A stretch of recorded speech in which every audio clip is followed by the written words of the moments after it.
Polisi menangkap Dimas Juergi, 21, warga Situbondo, Jawa Timur, karena diduga hampir setiap hari mencuri rokok selama 3 bulan di sebuah toko grosir di Kelurahan Jambidan, Kapanewon Banguntapan, Bantul, Yogyakarta.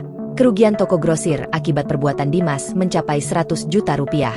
Kasat Reskrim Polres Bantul AKP Dian Purnomo menyampaikan, kasus pencurian ratusan slop rokok bermula pada April 2024. Saat itu pemilik toko grosir menghitung kerugian. Perhitungan di bulan Juni 2024 juga kembali mengalami kerugian yang lebih besar.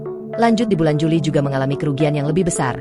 Korban curiga dan menduga terjadinya pencurian, kata Dian dalam keterangan dikutip Senin, 19 Agustus 2024. Dian mengatakan, istri korban melihat ada pelanggan yang mengambil beberapa slop rokok pada 5 Agustus 2024 dari rak penjualan.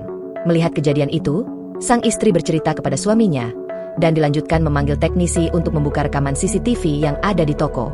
Ternyata benar orang yang mengambil beberapa slop rokok tersebut pelanggan toko korban. Bahwa orang tersebut memasukkan beberapa slop rokok bermacam-macam merek ke kantongnya setiap belanja di toko selama 3 bulan terakhir, kata Dian. Dian mengatakan, korban mengalami kerugian ratusan slop rokok bermacam-macam merek dengan total sekitar 100 juta rupiah dan melaporkan kejadian itu ke pihak polisi. Jatanras Polres Bantul melakukan penyelidikan terkait peristiwa tersebut. Polisi akhirnya menangkap orang yang patut diduga sebagai pelaku kejadian tersebut dan mengamankan DJ, kata dia. Dari tangan pelaku, polisi mengamankan unit sepeda motor Suzuki Thunder, warna hitam, nomor polisi AD 5356BJ, 4 buah jaket, dan 404 bungkus bermacam merek rokok. Pelaku disangkakan pasal 362 KUHP dengan ancaman pidana penjara paling lama 4 tahun, kata dia.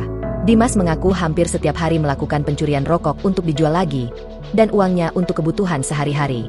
Saya menyesal, kata dia. Kronologinya adalah awal mula kejadian pada bulan April 2024, di mana perhitungan di toko grosir mulai ada kerugian.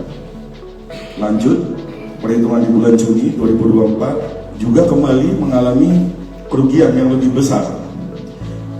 Kemudian dilanjutkan lagi perhitungan pada bulan Juli, juga mengalami kerugian yang lebih besar. Atas dasar tersebut, korban curiga dan menduga terjadinya pencurian. Download Tribun X sekarang, menghadirkan lokal menjadi Indonesia.